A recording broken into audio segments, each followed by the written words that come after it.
ହୃଦୟର ଏଇ ଅଲେଖା ଖାତାରୁ ଫରଦେ କାଗଜ ଚିରି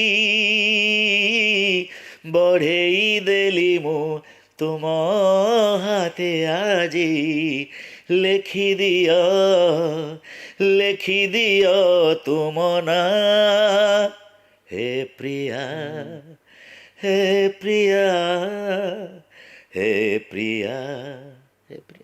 ମୁଁ ଯେତେବେଳେ ଲାଇଭ୍ ପାଇଛି ନା ଆପଣଙ୍କୁ ତ ମୁଁ ଚାହୁଁନି ଯେ କୌଣସି ବି ଜିନିଷଟି ଗୋଟେ ମିସ୍ କରେ ବହୁତ ପାଖରୁ ଶୁଣିବାକୁ ଯେ ନାଇଁ ମୁଁ ତ ଗୀତ ବହୁତ ଗାଇଛି ଆଗରେ ଯେମିତି ଗୀତରେ ଗୀତରେ କିଛି କଥା ଥାଏ।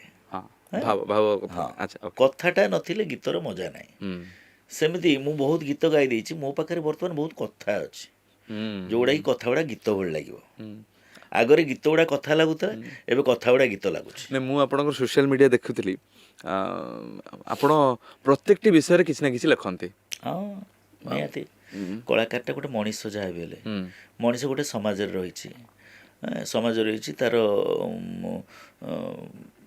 ବର୍ଥ ସାର୍ଟିଫିକେଟ୍ ହେଇଛି ହୁଁ ହୁଁ ସେ ଭୋଟ୍ ଦେଉଛି ହୁଁ ସେ ଗୋଟେ ଦେଶର ନାଗରିକ ତାପରେ ଗୋଟେ କଳାକାର ହୁଁ କଳାକାର ହେଉଛି ଗୋଟେ ହବାଟା ବ୍ଲେସିଂ ହୁଁ ଯେଉଁଟାକି ଆପଣଙ୍କୁ ଗୋଟେ ମଞ୍ଚ ମିଳୁଛି ମଞ୍ଚ କିଏ ତିଆରି କରୁଛି ଆପଣଙ୍କର ଆପଣଙ୍କ ଆଉ ସେଟା ଶ୍ରୋତା ଦର୍ଶକ ଶ୍ରୋତା ଦର୍ଶକ ହଁ ସେଇଠୁ ଆପଣ କ'ଣ କରିବେ ଖାଲି ଫୁଲ ଫଗୁଣ ବିଷୟରେ ତ କହିଲେ ହେବନି ହୁଁ କିଛି ଚେର ବିଷୟରେ କହିବାକୁ ପଡ଼ିବ ଚେର ବିଷୟରେ ଗାଇବାକୁ ପଡ଼ିବ ନହେଲେ ଚେର ମାନେ ଆପଣ କହୁଛନ୍ତି ସମାଜର ଚେର କଥା ସମାଜର ଆଚ୍ଛା ଚେର କଥା କ'ଣ କେମିତି ହୁଁ ଲୋକ କେମିତି ଚଳୁଛନ୍ତି ହୁଁ କ'ଣ ଦୁଃଖ ସୁଖ ଅଛି ହୁଁ ତାଙ୍କର ହୁଁ ସେ ବିଷୟରେ କଥାବାର୍ତ୍ତା ହେଲେ ସେମାନେ ବେଶୀ କନେକ୍ଟେଡ୍ ହେବେ।